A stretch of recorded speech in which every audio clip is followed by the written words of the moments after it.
A seguir, o melhor do Net Geo. No Net Geo.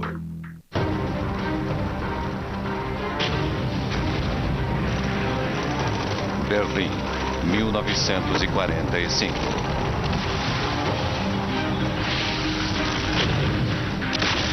Depois de meses de bombardeios e 2 semanas de combates brutais nas ruas, os aliados finalmente tomavam a cidade e acabavam com o sonho nazista de Hitler.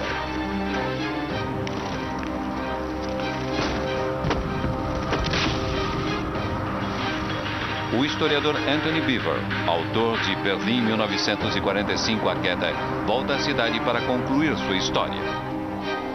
Uma equipe local de arqueólogos e exploradores vai levá-lo a uma jornada subterrânea singular para dentro de um mundo secreto que ele nunca viu. Um vasto complexo de túneis e abrigos da época da guerra, recentemente descobertos. Os últimos sinais do passado nazista de Berlim. Os abrigos subterrâneos de Hitler.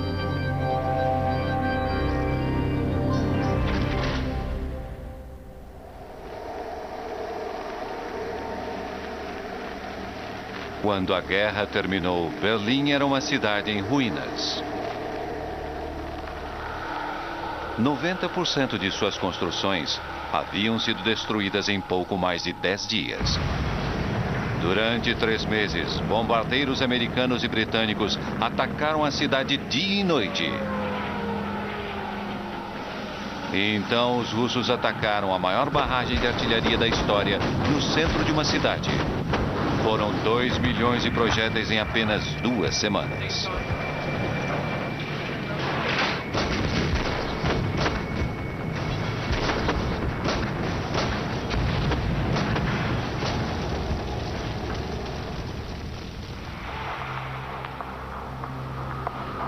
Hoje, Berlim parece uma cidade sem passado.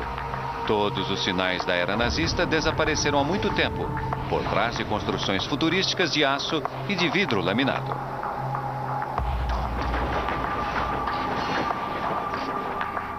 Entretanto, logo abaixo da superfície, há um mundo clandestino de esconderijos e túneis, incluindo restos da Germânia, a capital sonhada por Hitler para uma Europa nazista.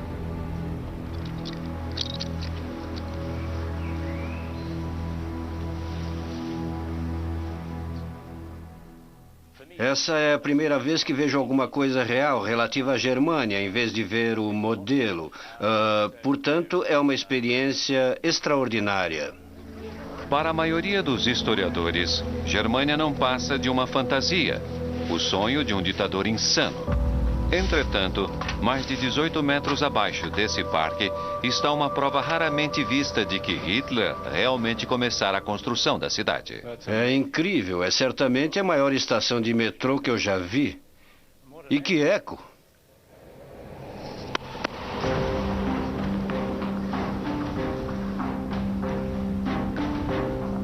Esse túnel de trem esquecido é parte de uma rede de transportes que serviria à Germânia. Então aqui estamos chegando ao final do túnel. Qual o comprimento apenas dessa seção do túnel? Sabemos que o túnel tem cerca de 220 metros de comprimento. Maior e mais ousada do que qualquer outra cidade do planeta, Germânia seria a nova e monumental Berlim de Hitler.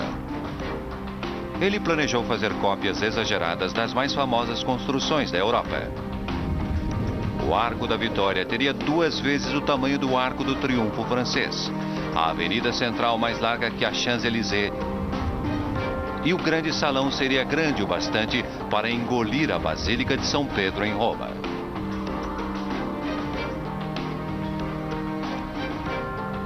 No centro de tudo, Hitler queria uma enorme praça em frente ao seu grande salão.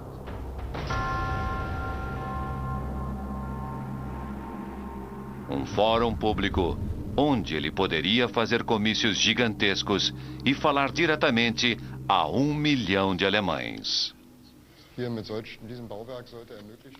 A ideia era criar uma praça sem trânsito em frente ao grande salão. Por isso esses túneis foram construídos. o que significava que a nova rede de transportes para a Germânia seria completamente subterrânea. Essa rede de transportes teve início em 1938, quando a rua principal, distante do portal de Brandemburgo, foi fechada para ser ampliada. Os engenheiros cavaram mais de 18 metros, criando um túnel de trem em concreto com 2 vias.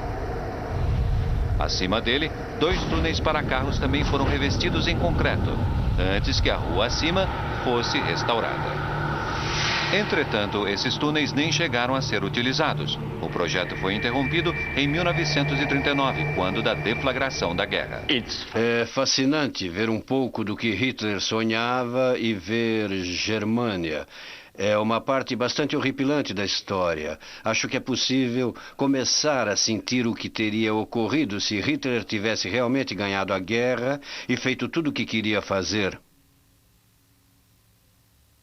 Acho que existe algo bastante simbólico nesse lugar, por exemplo, o fato de termos esse túnel aqui, que foi planejado de maneira grandiosa, para que a multidão viesse ouvir seus discursos de vitória. No entanto, no final, ele só pôde ser utilizado para armazenar armas na Batalha de Berlim. Em 1945, a derrota era inevitável para os alemães. Os esconderijos e túneis de Hitler tiveram um papel vital, mantendo a população viva durante toda a Batalha de Berlim. Entretanto, um enorme esconderijo de concreto, dominando a linha do horizonte ao norte de Berlim, respondeu ao fogo e deteve os russos até o amargo fim.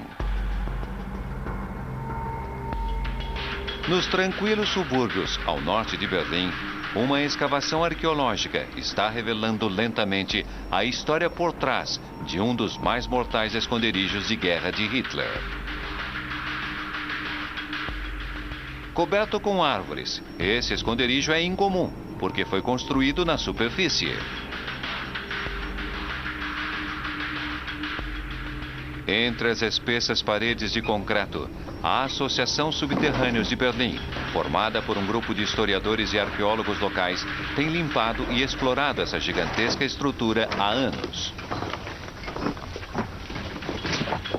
Suas descobertas mais recentes ajudaram a completar a história por trás de um dos esconderijos mais formidáveis já construídos. Para se ter uma ideia da dimensão do lugar, Anthony Beevor, ele próprio um ex-oficial do exército britânico, segue até esses locais subterrâneos abandonados e raramente visitados. Isso. Assim tá bom. Embora tenha escrito sobre o papel desse lugar na guerra, essa é a primeira vez que ele visita o interior dessa fortaleza. Temos muitos milhares de metros cúbicos de detritos. Então, com essa grande curva aqui, ele ainda é seguro? Se é seguro? Sim, posso dizer que sim. Por causa das grandes redes de aço que ainda estão intactas. 1940. Depois que os alemães bombardearam Londres, os britânicos retaliaram enviando 50 bombardeiros a Berlim. Hitler estava furioso com a ideia de que sua capital, bem no interior da Alemanha, pudesse ser atingida.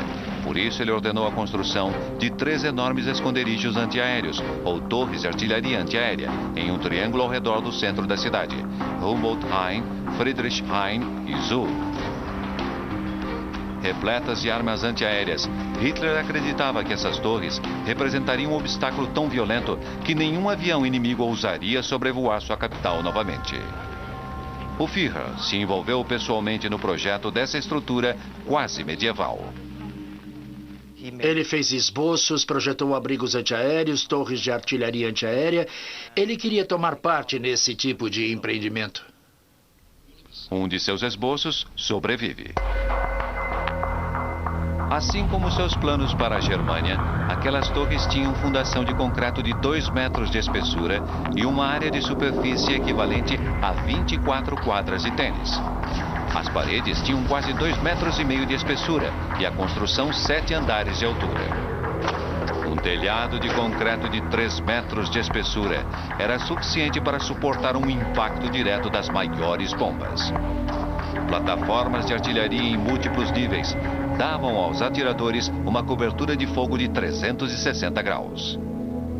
Face a ataques aéreos contínuos, a construção das torres era uma corrida contra o tempo, mas o desafio logístico era enorme.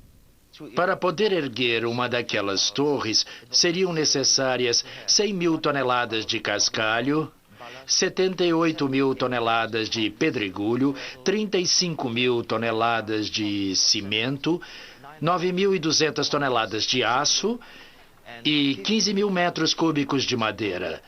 Portanto, o maior problema para os alemães era a questão de transporte. O horário nacional dos trens foi alterado para que 1.600 toneladas de material de construção pudessem ser entregues diariamente. Barcaças foram confiscadas na França e Holanda para trazer mais material por água. Notavelmente, a torre foi concluída em apenas 6 meses. A 200 metros dali, uma torre de radar captava os aviões inimigos a 80 quilômetros de distância. Com a torre alertada, o disco do radar podia ser recolhido com segurança em um poço de 12 metros antes que as bombas começassem a cair.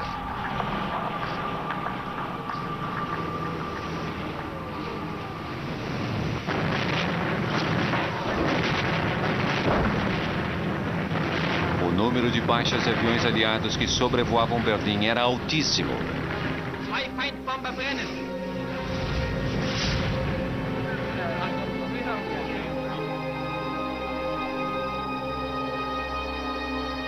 Depois da guerra, os aliados destruíram todas as 3 torres.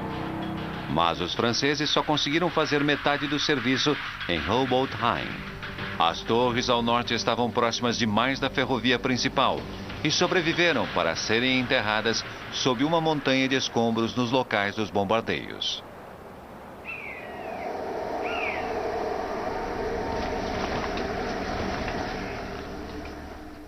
E por aqui, vamos para o nível seguinte. Esse é o 3º nível? É. E veja, está no centro da construção. É. Olhe só para aquilo. Nas profundezas da torre, Anthony Beevor descobre uma coleção contendo os mortais e rotineiros objetos da guerra. É apenas uma pequena coleção do que descobrimos. Algumas caixas para as máscaras de gás para os soldados. Aham. Um capacete. Esse é certamente menor do que o normal. Esses eram os capacetes pequenos, feitos especialmente para a juventude hitlerista e os ajudantes das torres, que tinham entre 15 e 16 anos. Isso, essas são as maiores cápsulas de projéteis, não? Acho que estas são as cápsulas de projéteis de 12,8 da torre. Poderia ser 12,8 centímetros, mas eles tinham muitos calibres diferentes nesta construção. Mas esse era o maior calibre usado aqui nessa torre. Quantas eles estavam disparando por minuto? 12 por minuto. 12 por minuto. E qual era o alcance? 14 quilômetros para o alto.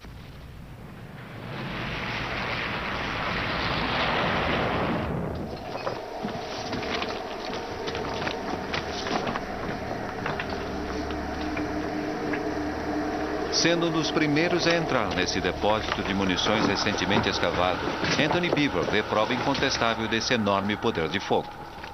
Imensas pilhas, do chão ao teto, chegavam a conter dezenas de milhares de cápsulas de projéteis e artilharia. Então, eles estavam armazenando toda a munição aqui? É, em diferentes camadas. E pode-se dizer que essa câmara de munição era um esconderijo dentro de um esconderijo. Ali no canto, é possível ver o que restou do elevador de munição. O elevador levava projéteis de artilharia para o telhado. É quase como o esqueleto de um dinossauro. Verdade. Então ele girava como em uma espécie de esteira? Isso. A extremidade do projétil era protegida por uma enorme cúpula de aço. Para proteção contra alguma bomba ou projétil incendiário? Exatamente. Até mesmo para os padrões de hoje, o poder de fogo das torres era enorme. Juntos, os canhões das torres eram capazes de 8.000 disparos por minuto nos céus. Próximo dali, os arqueólogos descobriram provas cruciais de que a torre não tinha apenas uso militar. Temos aqui o travamento a gás de uma das antigas entradas, aqui na Torre C. Essa é a única prova escrita que encontramos até agora nesse edifício. Está escrito em letras grandes: aberta ao público, abrigo civil antiaéreo, segundo andar, Sim. com uma seta nessa direção. As 3 torres tornaram-se cidadelas para toda Berlim. Cada torre fora projetada para abrigar 11 mil civis. Havia até mesmo um hospital. E uma das torres guardava os grandes tesouros artísticos da cidade, incluindo um antigo busto de Nefertiti de 3.000 anos. Günther Schubel, na época com 5 anos, se abrigou com sua família nessa torre inabalável. Man kann sagen, wie so eine Burg, ja, kann man sagen. Und dann ganze Leute. Era como um palácio com muitas pessoas correndo por ali. Era emocionante. Havia janelas que fechávamos à noite. Eu me senti seguro. Eu me lembro de que havia 3 camas, uma sobre a outra, onde dormíamos. No final da guerra, ondas de até 2.000 bombardeiros aliados estavam atacando Berlim. A cidade foi bombardeada 90 vezes nos 60 dias finais. As torres permaneceram em pé, mas houve um problema. Com todos os homens na frente de batalha, os nazistas tiveram de recrutar crianças em idade escolar para defender a cidade. Com apenas 15 anos, Joachim Caral e toda a sua sala foram recrutados para trabalhar com os canhões na torre.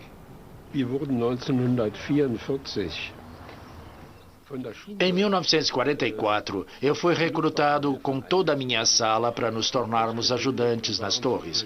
Primeiro trabalhamos nos holofotes e depois fomos treinados para ajudar nos canhões triplos. Durante todo o mês de março de 1945, as bombas caíram dia e noite. E então, em meados de abril, o Exército Vermelho começou a se aglomerar nas cercanias de Berlim. 6.000 tanques, 2,5 milhões de homens. O aniversário de Hitler, em 20 de abril, foi marcado por um último ataque aéreo. E então, uma estranha tranquilidade envolveu a cidade. Para os berlinenses nos abrigos subterrâneos, como Waltraud Seusmilch, esse silêncio era aterrorizador. Houve o que eles chamaram de uma pausa na batalha. Eu não sei o que significava, mas os soldados diziam que era a calmaria antes da tempestade. E assim todos nós continuamos esperando. No dia seguinte, o barulho foi estrondoso. O caos teve início quando os soviéticos atacaram a maior concentração de artilharia da história numa cidade.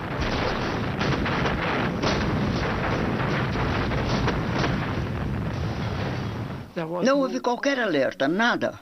E você conseguia ver aqueles foguetes voando sobre sua cabeça como uma sombra negra. Eu não sei como descrever aquilo. O seu cérebro ficava simplesmente a ponto de estourar. Eu achei que a minha cabeça ia estourar com aquele barulho. Foi o barulho mais terrível que eu já ouvi. Com um canhão de campanha disparando a cada 2 metros ao longo do front, o bombardeio criou ondas de choque tão fortes que os atiradores russos tinham de manter a boca aberta para protegerem os tímpanos. Nos 10 dias de luta por Berlim, o exército soviético disparou 1.800.000 projéteis sobre a cidade. Foi muito mais do que todas as bombas lançadas sobre Berlim pelas forças aéreas britânicas e americanas. As pessoas se apinhavam em qualquer abrigo que conseguissem encontrar. Havia 30.000 apenas na torre de Hubontheim. Nos últimos dias da guerra, os corredores estavam realmente cheios de gente. Era difícil fazermos nossas tarefas. Tínhamos de caminhar por entre muitas pessoas e soldados que dormiam nos andares de cima. A torre bloqueava o caminho dos russos para o centro da cidade e por isso eles atiravam nela incansavelmente.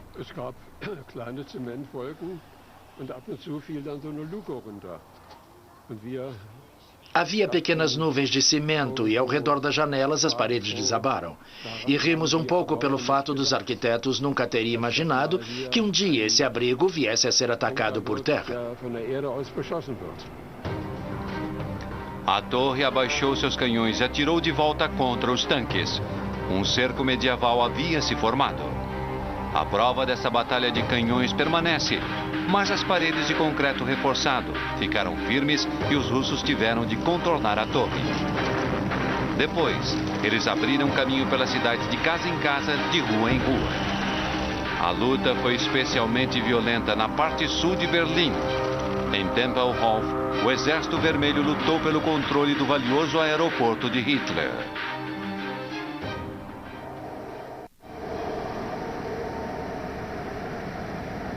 Tempelhof era o grande e espetacular aeroporto de Hitler. Era uma construção muito importante e um dos primeiros grandes edifícios planejados pelos nazistas. E Adolf Hitler fez dele seu projeto pessoal. E ele queria que ele se tornasse o maior e mais belo aeroporto do mundo. Tudo nele era excessivo e intimidador.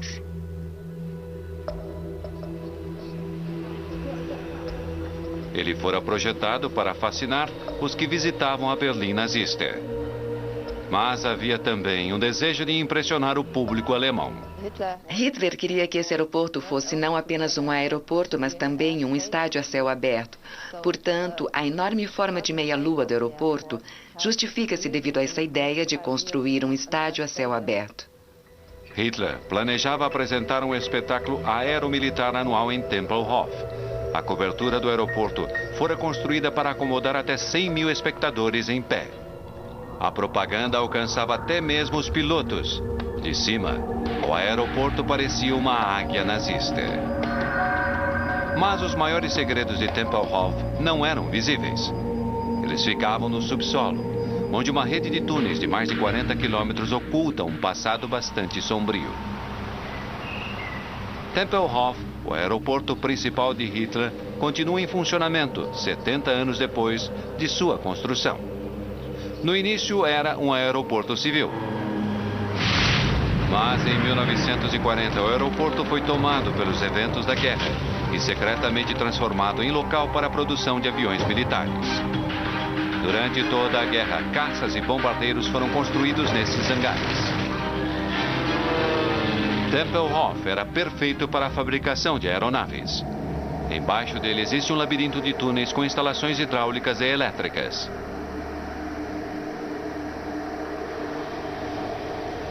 As investigações feitas pela equipe dos subterrâneos de Berlim só agora estão revelando toda a sua extensão. Esses túneis são para as tubulações de aquecimento, por exemplo, para o sistema de eletricidade para o antigo aeroporto Tempelhof dos anos 30.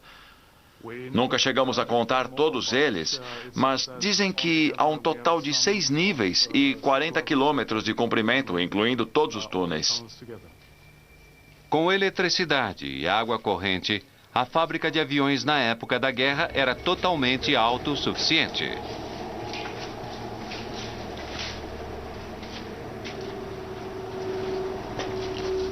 Esse labirinto de túneis também abrigava os que trabalhavam nos aviões durante a guerra.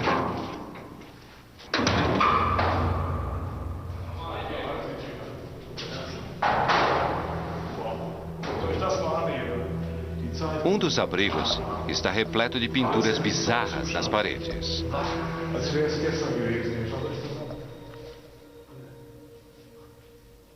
Você pode ler na porta que esse abrigo era para os funcionários da empresa alemã Lufthansa.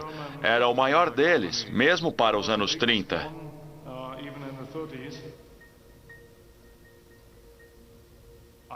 Nunca vi um abrigo com pinturas tão bem preservadas assim. E elas mostram algumas historinhas. Histórias engraçadas sobre a vida em Berlim. Elas servem para que as pessoas aqui nesses abrigos pensem em outras coisas além da guerra e das bombas do lado de fora. Mas as autoridades não protegiam apenas os trabalhadores. Houve esforços para proteger também as partes vitais da fábrica de aviões. Esse túnel ferroviário também foi construído para transportar espectadores aos shows aéreos de Hitler. Mas, protegido das bombas inimigas, ele foi usado para abrigar e consertar caças Focke-Wulf até os últimos dias da guerra.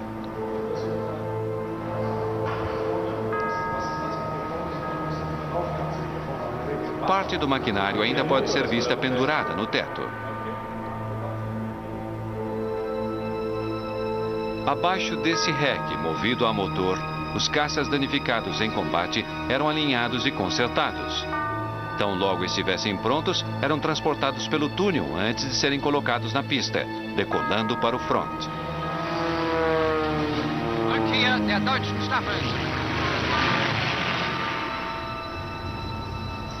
A dimensão desse túnel era crucial. Este túnel tem 10,80 metros de largura. A envergadura das asas do caça Focke-Wulf 190 dos alemães era de apenas 10,5 metros. Portanto, temos 30 centímetros de sobra. E você pode imaginar que as asas do avião tinham apenas poucos centímetros para balançar para a esquerda e direita neste túnel. Tempelhof era crucial para a defesa de Berlim. Os aviões ali construídos e consertados estavam entre os últimos que decolaram dali. Mas há um segredo ainda mais sombrio acerca dessa fábrica de aviões. Um segredo que os arqueólogos de Berlim descobriram por acaso dentro de um antigo arquivo da época da guerra. Encontramos essas caixas de metal a cerca de 4 quilômetros ao sul do aeroporto de Tempelhof, em um abrigo da fábrica de armas, que fabricava peças para a indústria de aviões. As gavetas estão cheias de cartões de ponto da fábrica, com o nome e nacionalidade dos empregados, cuja escolha nem sempre foi trabalhar aqui.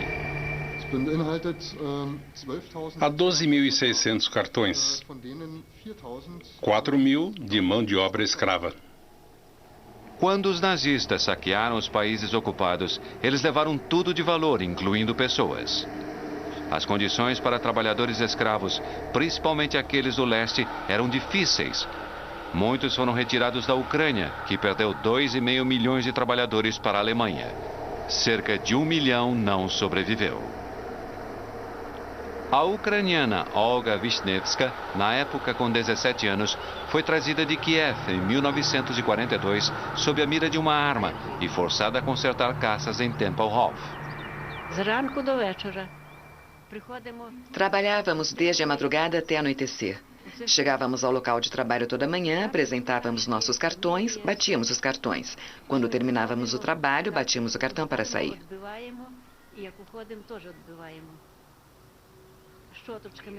Os aviões eram trazidos e tínhamos de fazer o trabalho detalhado de pintura com pincéis.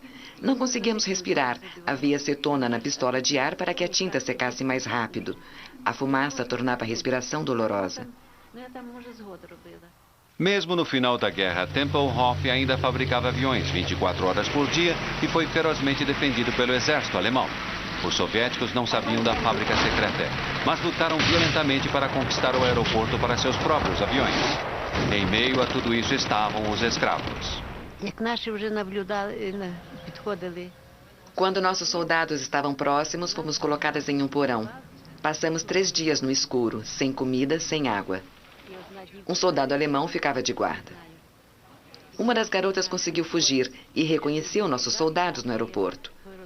Ela voltou e gritou: "Meninas, nossos soldados estão aqui." E o alemão a matou com um tiro. Depois de 2 dias de luta implacável, os soviéticos finalmente tomaram o aeroporto de Tempelhof.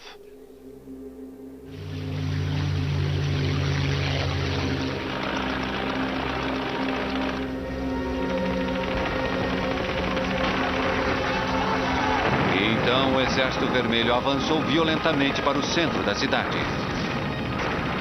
No final de abril, com os soviéticos a poucas ruas de distância, a população aterrorizada se refugiou onde podia, em túneis de trens, sótãos, porões, abrigos. Escondendo-se com sua mãe, Waltraud Sousmilch se lembra das terríveis condições. Era como uma sauna, e como uma sauna, o ar era úmido, mal se podia respirar. E as pessoas tiravam as roupas e se sentavam ali com os braços de fora. os ombros de fora e ainda assim você transpirava. O cheiro era terrível, não havia desodorante como hoje, ou talco, ou qualquer tipo de spray. O cheiro era horrível.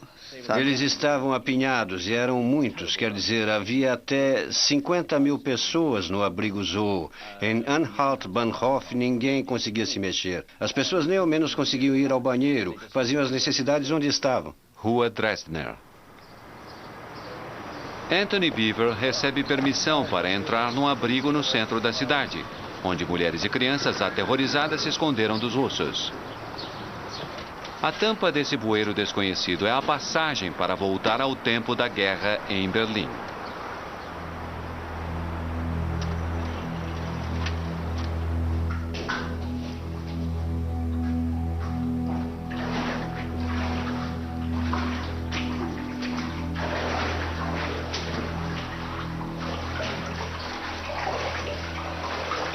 Como você pode ver, estamos entrando no esconderijo de uma mãe e seu filho. A trava é a gás, e você pode ler isso aqui em alemão.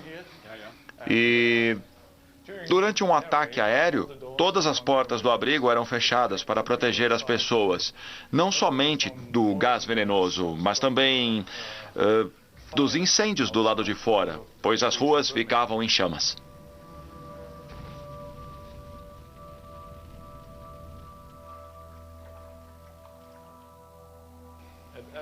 Em todo o abrigo e túnel, temos de bombear a água para fora o tempo todo. Por quê? Berlim tem um nível de água tão alto assim? Sim. Aufsicht, em alemão, significa uma espécie de recepção, como em um hotel ou em um escritório. Me diga uma coisa, uma das coisas que eles estavam fazendo era verificar se não havia estrangeiros entre os trabalhadores, quer dizer, era estritamente para os alemães. Sim, no passaporte você via se a pessoa era alemã. Mãe e filho entravam, somente alemães arianos podiam entrar. Nenhum trabalhador estrangeiro, nenhum trabalhador escravo e nem judeu. Eu nunca vi um abrigo com tanta sinalização nas paredes e tão bem conservado. É incrível, muito bem conservado. Construído rapidamente em 1941, em resposta ao bombardeio britânico, esse abrigo havia sido um túnel de trem de metrô. Ele foi subdividido em 99 salas, suficientes para acomodar 1.300 pessoas. O concreto reforçado no teto tinha quase 3 metros de espessura, mas as paredes divisórias não chegavam a ser tão fortes.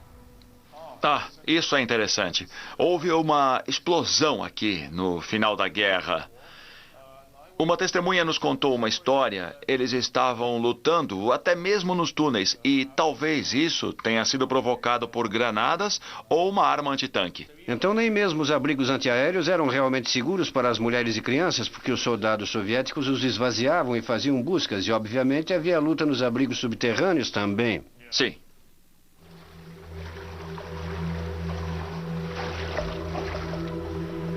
Ainda que as condições nesses corredores fossem terríveis em 1945, para os berlinenses criados durante os anos de propaganda anticomunista, qualquer coisa era melhor do que enfrentar o Exército Vermelho de Stalin e sua reputação por estupro e execução. Bolchevique? Eu não sabia o que era um bolchevique. Eu estava sentada ali e eu só me lembro de pensar... Eles devem estar subindo as escadas a qualquer momento agora. E como será que eles são? Isso me deixava morrendo de medo. Nessa atmosfera de medo, o moral das pessoas desmoronava. Mas certamente havia as histórias terríveis de quando os cubículos eram trancados e as pessoas não conseguiam abri-los e então alguém descobria que as pessoas haviam cometido suicídio ali dentro. E acho que não é verdade que eles depois substituíram as portas por cortinas para o caso disso acontecer novamente. Os berlinenses sabiam que agora era apenas uma questão de dias até que a cidade fosse tomada. As pessoas estavam sem esperança e temiam os russos. Pessoas cometiam suicídio. Estima-se que em abril e maio de 1945, 100 mil pessoas em Berlim e nos subúrbios tenham cometido suicídio.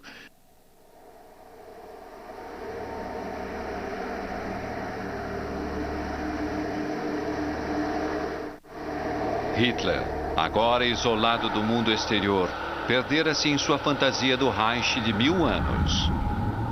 À medida que o Exército Vermelho avançava continuamente em direção à sede do governo, ele passava horas estudando atentamente suas maquetes de Germânia.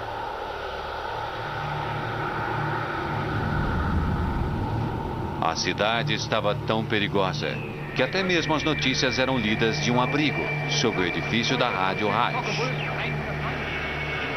Depois de ganhar uma competição nacional para se tornar um apresentador de notícias, Richard Bayer, de 18 anos, era uma das últimas vozes públicas do Terceiro Reich. Sempre transmitíamos do abrigo.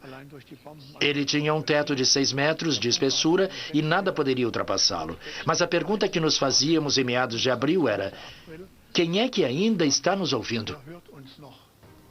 Os russos apertaram o cerco no centro da cidade. E os habitantes locais chamavam Berlim de a pira funerária do Reich. Mas Hitler e seus servidores mais leais nunca se renderiam. Goebbels transmitiu sua propaganda nazista até o final. Nos últimos dias de abril, ele falava sobre a última batalha em Berlim e nos dizia: o Führer continua conosco, continuamos vencendo a guerra, continuamos transmitindo. Mas as defesas de Berlim eram inúteis. Tudo que restava para defender a cidade eram garotos, velhos e soldados exaustos. Os russos estavam em maior número, eram mais de 20 para 1. No final de abril, tropas soviéticas foram posicionadas para atacar as últimas construções sob o controle nazista. Esse foi o sinal do fim para Hitler e seu regime. Mas parte de sua equipe ainda tinha esperança de sobreviver. Muitos de seus membros usaram túneis secretos, próximos do abrigo do Führer, para ajudá-los a escapar bem debaixo dos olhos das tropas soviéticas que se aproximavam. Adolf Hitler foi visto pela última vez em público em 20 de abril de 1945, concedendo medalhas aos membros da juventude hitlerista por sua coragem em defender Berlim. E então ele voltou para o chamado Führerbunker, abrigo do líder, sob a nova chancelaria em Vossstrasse, de onde não saiu vivo. Em 30 de abril, com o Exército Vermelho a poucas ruas de distância, Hitler finalmente aceitou o fato de a guerra estar perdida e se suicidou com um tiro. A chancelaria ficou bastante danificada durante a batalha por Berlim e desmoronou depois da guerra. O Führerbunker foi coberto com concreto e todo o local foi reconstruído. O mais próximo que Anthony Beaver consegue chegar de lá agora é através de um antigo edifício nazista do outro lado da rua. Então esse é o antigo Traffic Ministry do Terceiro Reich, em frente à chancelaria. Sim, sim. Nos anos seguintes, novas construções tomaram toda a rua. É o único antigo edifício que sobrou em Vossstrasse. E hoje temos a oportunidade de entrar nesses abrigos pela última vez, porque eles serão destruídos nos próximos meses. Portanto, hoje temos a última oportunidade de ver esse lugar. Nos próximos meses haverá novas construções. E você vê que eles estavam lutando nas ruas. Você vê os sinais da guerra ainda hoje. É um dos poucos lugares onde ainda se pode ver os sinais da Batalha de Berlim. Aqui nessa esquina, nessas paredes, temos uma prova dessa luta violenta. Minha nossa, veja esses buracos de balas. É, eles lutavam de um edifício a outro, rua a rua, e às vezes de um andar a outro em uma casa.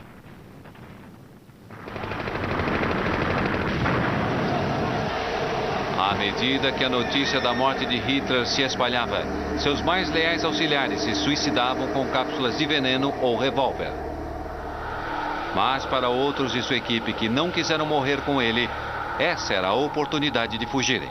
Esse edifício abandonado no jardim do Traffic Ministry serviria de rota de fuga para muitos deles.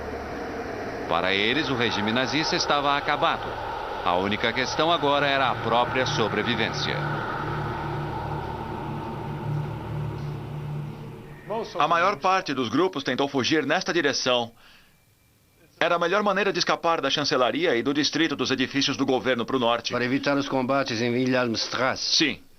Atravessando com segurança essas ruas subterrâneas, esses grupos esperavam evitar a terrível batalha acima, seguindo os túneis de trem ao norte até o rio. Então, essa aqui é a entrada para a conexão com o sistema de metrô. Você vê as palavras em preto escritas sobre o amarelo? Fluchtweg Feilsturm. Rota de fuga quando as tempestades começarem. Letras vermelhas sobre o amarelo. E a seta aponta para cá, através do túnel do metrô. E eles caminhavam alguns quilômetros para o norte nessa direção e tentavam escapar através da estação de trem em Friedrichstrasse e pela ponte Weidamer. Mas foram poucos os que escaparam do Exército Vermelho com vida. Armas russas disparavam incessantemente contra ondas e ondas de pessoas que tentavam atravessar a ponte Weidamer. Estava tudo acabado para a Alemanha nazista, exceto pelos comunicados finais. Richard Bayer se lembra das palavras lidas para a nação por seu colega locutor sobre a morte de Hitler. Beim Endkampf in Berlin ist an der Spitze seiner Truppen unser Führer für Deutschland gefallen. Na luta final por Berlim, Hitler tombou com suas tropas pela Alemanha. Ele lutou por suas ideias até o fim. Depois dessa transmissão, as músicas favoritas de Hitler foram tocadas: Wagner e Bruckner.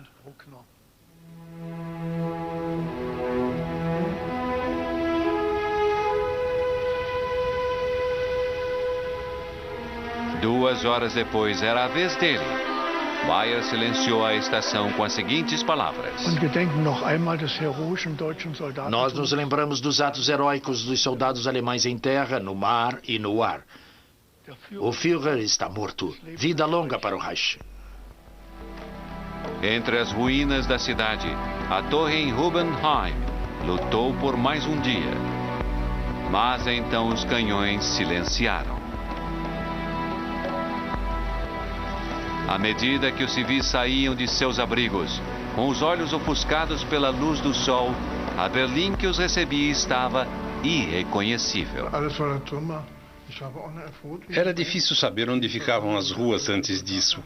Eu e minha irmã fomos para Alexanderplatz procurar a casa de um tio, mas não dava para saber onde ficavam as ruas. A linha do horizonte da cidade ainda ardeu em chamas durante dias. Depois de 4 anos de um conflito sangrento, o Exército Vermelho comemorava a vitória.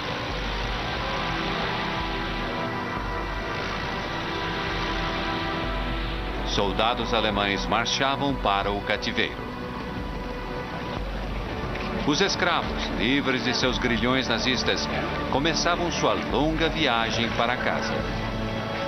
E os berlinenses, agora sob a ocupação aliada, eram forçados a retirar os entulhos, tijolo por tijolo. Os grandes monumentos e edifícios de Hitler estavam em ruínas e todos os sinais do nazismo nas ruas haviam sido removidos. Mas, sob a superfície, grande parte da Berlim de Hitler permanecia intacta, uma cápsula do tempo para a Alemanha nazista. É realmente fascinante ver o que restou da Berlim nazista. Quando olhamos ao redor e vemos hoje uma cidade totalmente transformada, mas a gente vê algo bastante perturbador quando se olha para a quantidade de material. Esses enormes trabalhos de engenharia realizados, o cimento, o concreto, o ferro, sem falar do trabalho humano e, acima de tudo, do sofrimento dos escravos que foram forçados a trabalhar nas torres. E todo esse sofrimento foi em vão.